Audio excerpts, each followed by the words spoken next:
UK Wine Show number 667. Spotlight on carbonic maceration.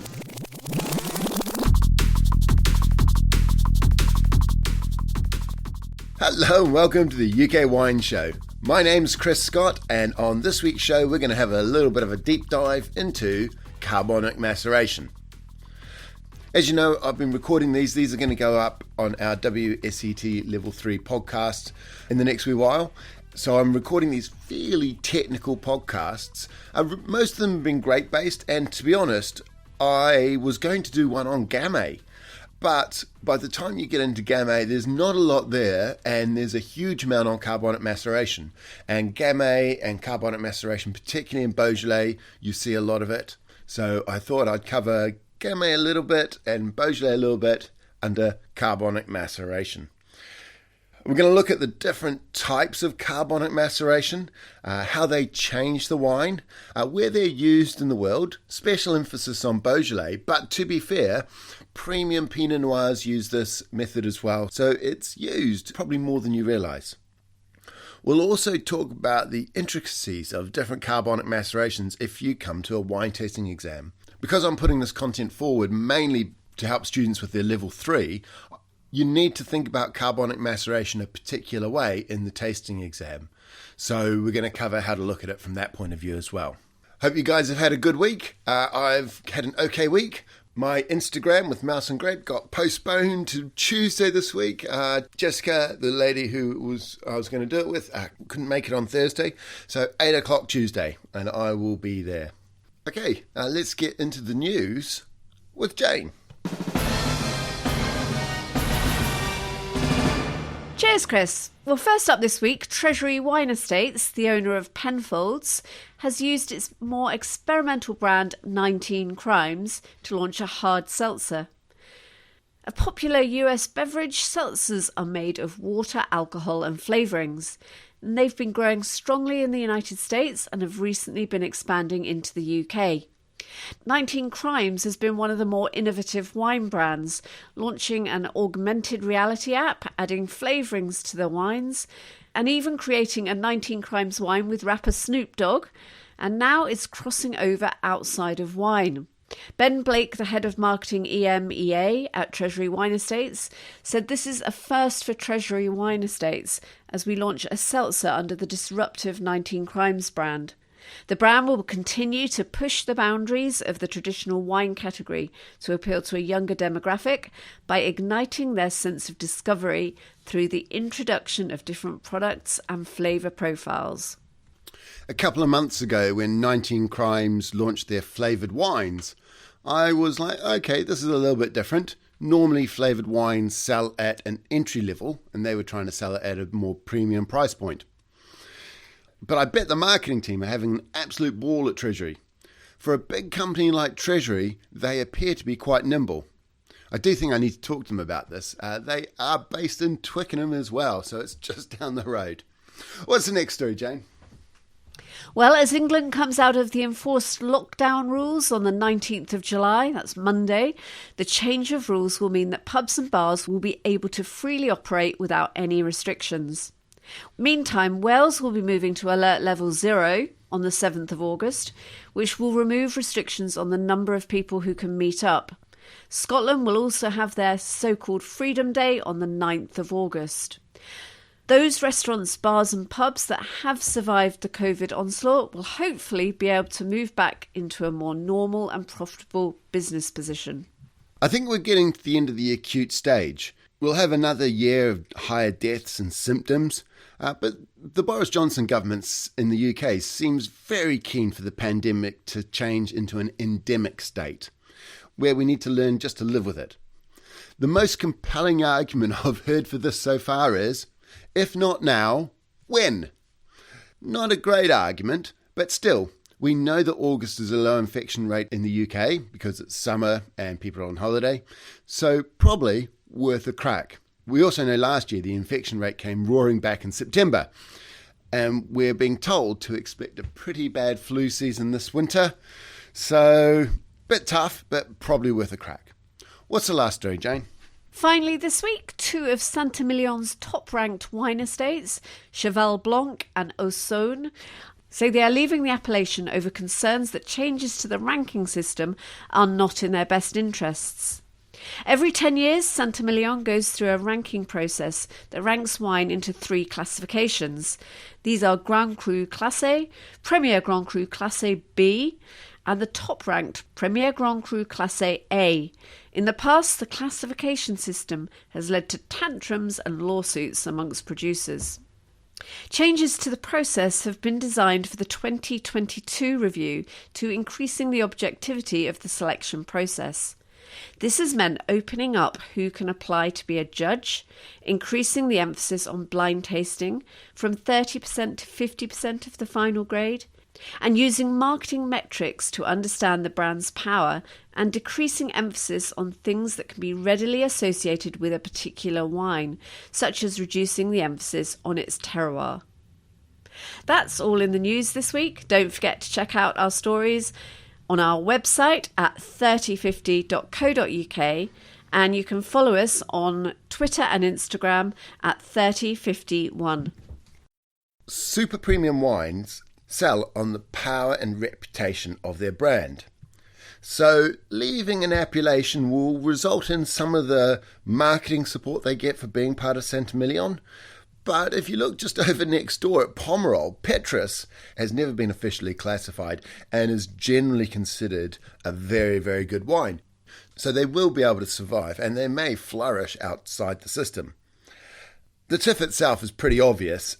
The top wines' prices are set by supply and demand. So reputation is a huge factor. Whenever you go to a chateau and you taste their wines, you're subtly being influenced by the reputation of the chateau.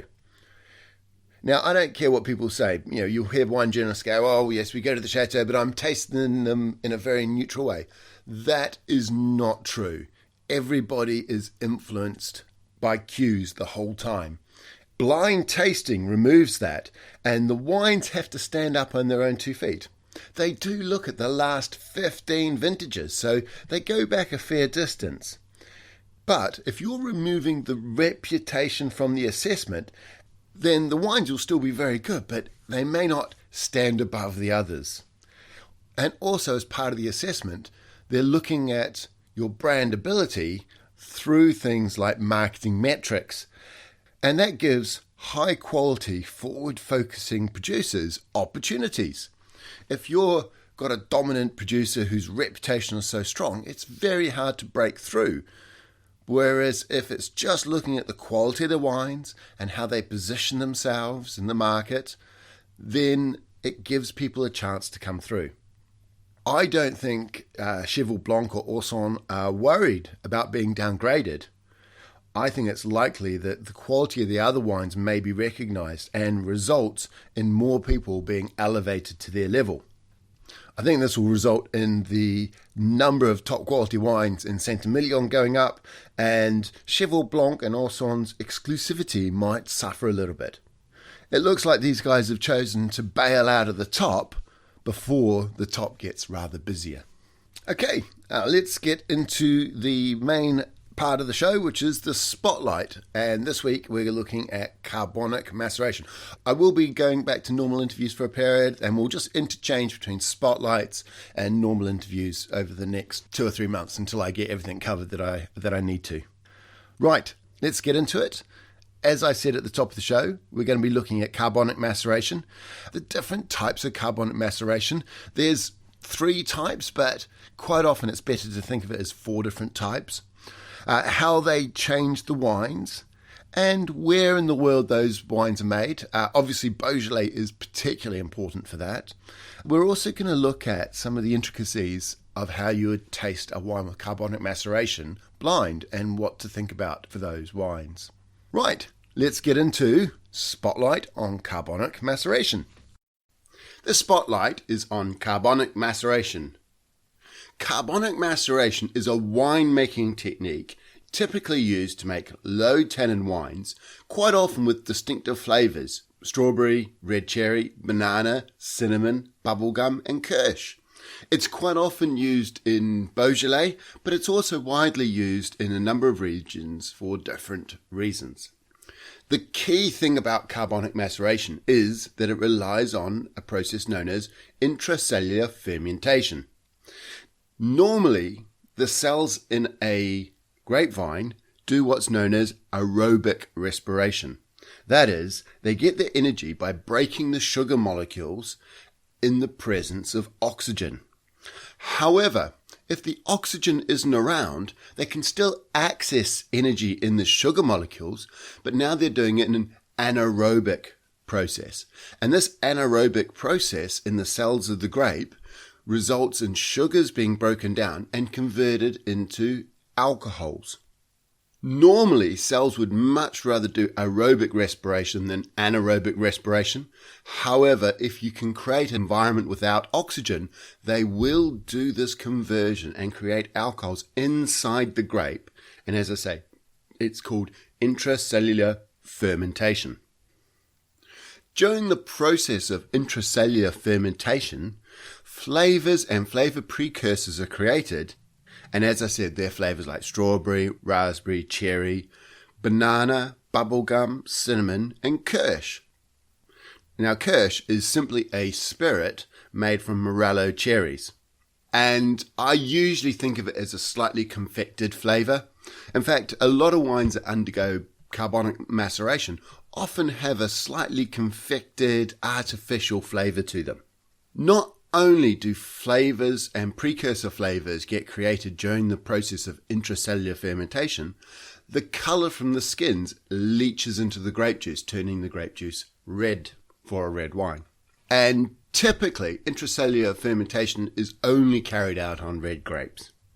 During the process of intracellular fermentation, once the alcohol rises inside the grape to around 2%, that alcohol actually kills off the grape.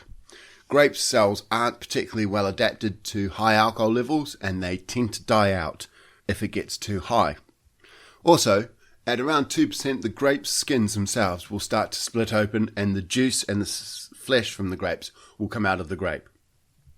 Now, let's talk about the 3 or 4 methods of carbonic maceration. And the 3 or 4 methods of carbonic maceration are known as carbonic maceration, semi-carbonic maceration, and whole bunches with crushed fruit. We'll start with carbonic maceration because this is the sort of most pure example, if you like. And in carbonic maceration, you take whole bunches of grapes, and you want whole bunches of grapes because you want the grapes to be alive. They have to be still alive, and you don't want the juice in contact with oxygen, so whole bunches keeps the juice inside the grape. You take the whole bunches, you put them into a tank, and you fill the tank with carbon dioxide. By filling the tank with carbon dioxide, there's no oxygen in there for the grapes to use in their normal biological aerobic respiration, that is, using sugars and oxygen to create energy. And as a result, to survive, they start using intracellular fermentation. During this process of intracellular fermentation, flavors and precursor flavors are created. Hopefully you know what they are now. Strawberry, raspberry, cherry, kirsch, banana, bubblegum, cinnamon. And when the alcohol gets to around 2%, the grapes die and split open. Usually at this point, what you do is you get the grape skins and the mass, and you press it at that point, get the juice off the skins so you don't get any tannins and color from the skins. And then you ferment that resulting juice as you would normally. Because you've pressed the skins away from the juice, you're going to get very low levels of tannins, not particularly deep colours, and the wines are going to be dry. Now, semi-carbonic maceration is actually 2 ways of doing this. The key definition of semi-carbonic is the beginning process. Here, you take whole bunches again that are alive, you put them in the tank. You don't add carbon dioxide this time, but the grapes at the bottom of the tank will be crushed and they will start fermenting with ambient yeast. As they ferment, the CO2 will fill the tank. Now the tank's full of CO2, the whole grapes that haven't been crushed cannot access oxygen, and as a result, they will undergo intracellular fermentation. Again, once the alcohol gets to around 2%, the grapes will split and die. And here you get two different types of semi-carbonic. Often you'll just press the grapes like you would with carbonic maceration, remove the skins, and create a low tannin, light style of wine that's generally designed for easy drinking. However, some premium producers do a modified semi-carbonic maceration. Here, as the alcohol starts to rise from intracellular fermentation, the winemaker will punch down to break up the whole grapes. Any grapes that are broken up will undergo normal alcoholic fermentation. Normally the punching down will start while the intracellular fermentation is underway, and usually it'll finish when all the grapes are broken up, although the winemaker may continue to punch down to increase skin extraction. At this point, you're going to have lots of fermenting juice in contact with skins, so you're going to extract colour, tannins, and some additional flavours from the skins. This extraction of colour and tannins means that the wines have a lot more structure to them, and the flavours from intercellular fermentation are often unnoticeable, and the wines are going to have a fresher, fruitier flavour to them. This method involving punching down can be used to create high quality wines. Whole bunches with crushed fruit is the final method of carbonic maceration. Here, get part of your grapes and you'll crush them and put the crushed grapes and the skins in a tank like you would for a normal red wine production. You will then add whole bunches to the grape must. Because the tank's full of juice, the grapes will stop getting access to oxygen as they are often submerged in the grape must. And as a result, the whole bunches will undergo intracellular fermentation. The winemaker will start punching down and breaking up those whole bunches until all the whole bunches are gone. The resulting wines will have tannins and colour similar to normal alcoholic fermented wines. However, winemakers often describe the texture being a little bit silkier and the fruit being fresher and brighter. At this point, I just want to draw your attention to the four methods. The first two methods, carbonic maceration and semi-carbonic maceration, there's no punching down and you press the skins as soon as the grapes start splitting at around 2% alcohol, resulting in low tannin wines. The modified semi-carbonic maceration where you punch down, or whole bunches with crushed fruit, again with punching down, results in lots of skin contact to the juice, and as a result these wines are going to be less intracellular flavours and more tannins and colour, and taste more like a normal wine but more brighter fruits, silkier texture, etc. One thing is certain though, all four methods use whole bunches. And the thing about whole bunches is they've always got stems. You cut the bunch off the vine, there's still stems connecting each grape in that bunch. Now, if you add some stems to the grape must, the stems will impart tannins. If the stems are ripe, they'll impart ripe tannins that are quite nice. If the tannins from the stems are unripe, they'll pass astringent tannins to the final wine.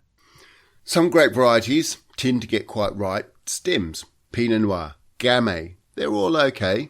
But something like Cabernet Sauvignon, which very rarely gets ripe stems, you typically wouldn't do carbonic maceration because of the astringent tannins associated with the stems. The other thing that whole bunches require is hand harvesting. So carbonic maceration wines hand harvested.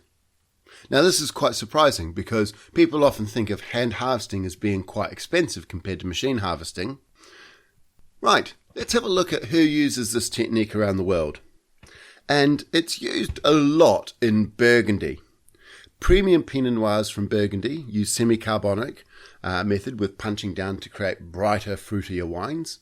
Beaujolais in Burgundy uses the Gamay grape, and here they can use full carbonic maceration, semi-carbonic maceration, whole bunches with crushed fruit. They use the whole range of carbonic maceration techniques. And some producers do not use carbonic maceration techniques at all. In fact, Beaujolais is the key region for carbonic maceration typically. It's below Macon and above the Northern Rhone, and they produce a huge range of styles and use a number of different techniques.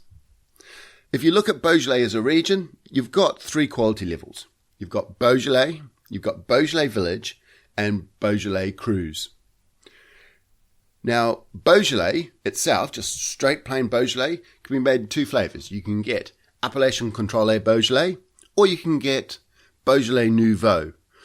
Both of these typically would be expected to use carbonic maceration. The grapes for these typically come from the south of Beaujolais, and the big difference in Beaujolais and Beaujolais Nouveau is Beaujolais Nouveau is made very quickly. It's released the 3rd Thursday in November of the current vintage. So if they're harvesting their grapes in late August, September, then they're releasing the wine on the 3rd Thursday in November. And once you get to the 31st of August the following year, it can no longer be sold by wineries and negociants. Beaujolais Nouveau tends to be quite light-bodied, low in tannins, red berry, kirsch, banana, cinnamon, and bubblegum flavours. And because it's quite low in tannins, you can actually serve it chilled. So Beaujolais Nouveau and Beaujolais are wines that can often be served chilled. Beaujolais Village typically comes from the northwest of the Beaujolais region. Here you've got rolling hills made up of granite soils. There's 9 villages in the Beaujolais village, and often the wines are a blend of the different villages. 10 villages in the northwest of Beaujolais have got such a reputation that they are called Beaujolais Crus. And a cru is just a village that has had an appellation named after it. The 4 best Beaujolais crus, and most well known, are Bruley, Morgon, Fleury, and Moulin Vent. The best Beaujolais Village and Beaujolais Crus grapes are grown on granite soils. Now, granite's important for Beaujolais because Gamay can produce very large yields if given half a chance. And because granite typically has very poor levels of nutrients, this naturally limits the crop level and increases the concentration of the wines. Not only that, but Beaujolais Village and Beaujolais Crus are usually made involving some form of skin contact. So you're thinking about punching down. The modified semi-carbonic maceration, you might be thinking of whole bunches with crushed fruits.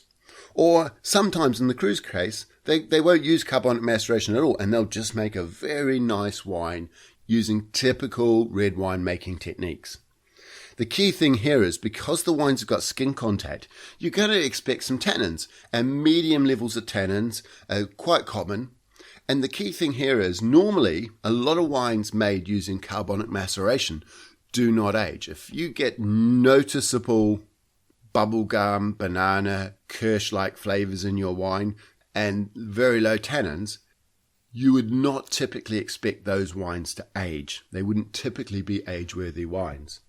Whereas Beaujolais Village, Beaujolais Crus, particularly if they've had a little bit of skin contact, some of these wines can age very well. As I said, they use a range of methods, from normal winemaking through to semi-carbonic with punching down or whole bunches with crushed fruit. Typically, most Beaujolais, even the Crus, don't typically get exposed to any oak at all. In terms of other places in the world that use carbonic maceration or semi-carbonic maceration or whole bunches and crushed fruit, it's actually used a lot more than you would think. We've already mentioned Burgundy using the modified semi-carbonic for some of their premium wines. Also, if you head further south into Northern Rhone, you'll find that Saint Joseph also produces lighter styles of wine using carbonic methods. Saint Joseph can produce very concentrated wines in the style of Hermitage, but it can also produce wines that are much lighter and easy drinking. In Spain, if you drink a wine that's an unaged Joven, there's a fairly good chance it's undergone semi-carbonic maceration. And even the famous Rioja region where you get Jovens there, sometimes you'll taste those banana, bubblegummy, cinnamony flavours from a carbonic method. Obviously, in Rioja, you can make age-worthy reds. Obviously, in Rioja, when you've got your Caranthas, Reservas or Grand Reservas, these wines are designed for some aging, and carbonic maceration is not necessarily the most suitable style for wines that age. In fact, if you get obvious banana, bubblegum, confected flavours coming through, you would normally say that wine is not going to age. So how do we deal with this in the WST tasting exam? First of all, if you ever look at the SAT guide, the flavours, you'll never see the description bubblegum. However, as an examiner, if WST have specified to me that I must supply a wine with carbonic flavours, then they will add in the marking key the term bubblegum. So don't be afraid to use the term bubblegum. The other thing about wines made from carbonic maceration is they're normally quite simple. But if you use the normal rule of what gives you complexity, and that complexity is usually associated with how many clusters you're using. If you look at the typical number of clusters from a wine with carbonic maceration, you've got banana, which is tropical fruits. You've got red fruit, strawberry, raspberry, red cherry. You've got kirsch, which is a different cluster again. So that's 3 clusters. Cinnamon, that's 4 clusters. So you would normally go, oh, I've got 4 clusters. This is a complex wine. However, you've got to remember that the clusters represent either a climate or a method of winemaking that can add complexity. So whenever you look at the fruit flavors, red fruits, black fruits, cooked fruits, then these are giving an indication of the ripeness. If you look at winemaking techniques, you've got oak influence, you've got malolactic influence, you've got lees contact. They all give you complexity from doing different activities. And finally, when you look at the aging of wines, you've got dried fruit flavors, you've got bottle-aged flavors as well. Again, complexity comes from having different aging processes.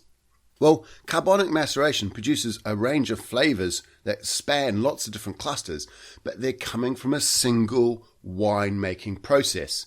So you would treat the flavors from carbonic maceration as being from a single cluster, even though they come from tropical fruits, spices, red fruits, cooked fruits. They are still from a single process, and you would class them as coming from a single cluster, which means that normally when you get these overt confected flavors in your wines, you would class the wine as simple, even though it looks like it comes from a number of different clusters. So if you do get carbonic flavors in your wine, don't be afraid to use the term simple. It's very common for this style of wine. And as I say, bubblegum will appear on the examiner's sheet, so don't be afraid to use that. The final thing is, don't forget, if you detect overt confected carbonic flavors in your wine and it's got low tannins, that wine will not age. It's lacking tannin structure, but also the flavors from carbonic wines don't tend to age well. So if you do detect strong carbonic flavors, very low tannins, which implies that it's full carbonic maceration or semi-carbonic, pressed off the skins early, then you're going to say that the wine is drink now, not suitable for further aging. Okay, that ends our look at carbonic maceration. We have a summary set of flashcards for carbonic maceration. It's under summary, and these take information on carbonic maceration throughout the WST Level 3 textbook and bring them into one place. Cheers and good drinking. Okay, that ends the show. Just to finish up is our song, and see if you know who the singer is and or the name of the song. Let's see how you go. He sat in a booth while she freshened up. Boy drank all that Magnolia wine. Who sang that? It was Christine Aguilera, and the song was Lady Marmalade. Until next week, cheers and good drinking. The UK Wine Show is a weekly podcast brought to you by 3050, the wine tasting company. The show is produced by Chris Scott and the news is read by Jane Scott. To listen to other shows, visit ukwineshow.co.uk. Thank you for listening.